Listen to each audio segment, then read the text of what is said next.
সিলেটের সুরমা নদীর বুক চিরে বয়ে চলা শীতল হাওয়ায় দুই তীরের যে জনপদটি শীতকালীন সবজি চাষে বিপ্লব ঘটিয়েছে তার নাম বাওনপুর। এই গ্রামটির ভৌগোলিক অবস্থান যেমন বৈচিত্র্যময়, তেমনি এর কৃষি ঐতিহ্য অত্যন্ত আকর্ষণীয়। সুরমার এক পারে সিলেট সদর উপজেলার জাঙ্গাইল আর অন্য পারে বিশ্বনাথ উপজেলার এই বাওনপুর। এই দুইয়ের মেলবন্ধনে বাওনপুর যেন এক প্রাণবন্ত সেতুবন্ধন।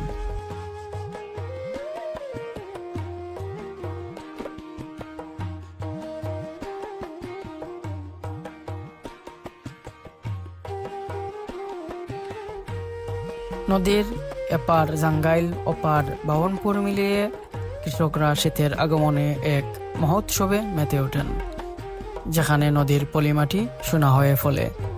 সুরমার নাব্য আর উর্বরতা বাওনপুরের মাটিকে দিয়েছে বিশেষ এক শক্তি। নদীর কুল ঘেঁষে জেগে ওঠা বিস্তীর্ণ চরে যখন শীতের আমেজ লাগে, তখন দিগন্তজোড়া সবুজ মাঠগুলো যেন সবজির গালিচায় ডেকে যায়। নদীর এক তীরে অর্থাৎ সদর অংশে জাঙ্গাইল যেমন আধুনিক প্রযুক্তির ছোঁয়া লেগেছে, অন্যপারে বিশ্বনাথ অংশেও কৃষকরা বংশ পরম্পরায় ঐতিহ্যবাহী পদ্ধতিতে ফলিয়ে চলেছেন হরেক পদের সবজি।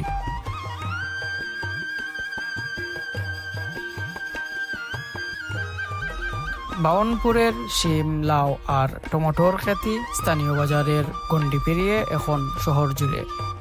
বিশেষ করে এখানকার মিষ্টি লাউ আর বিশাল আকারের ফুলকপি দেখলে চোখ জুড়িয়ে যায়।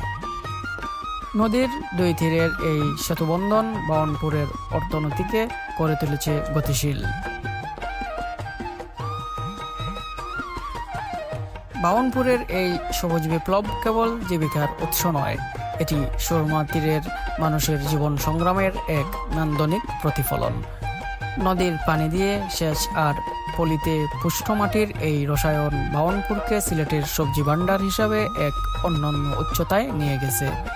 নদীর তীরের এই জনপদটি প্রমাণ করে দিয়েছে যে প্রকৃতি আর মানুষের শ্রম যেখানে মিলেমিশে একাকার হয়, সেখানে দুই উপজেলার সীমানা ছাপিয়ে কেবল সমৃদ্ধির গল্প লেখা হয়। এই এলাকার কৃষকদের মন অনেক সুন্দর।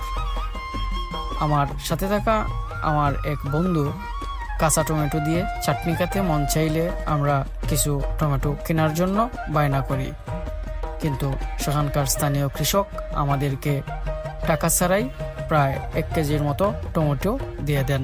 আমরা টাকার জন্য জোরাজুরি করলে তিনি বলে ওঠেন,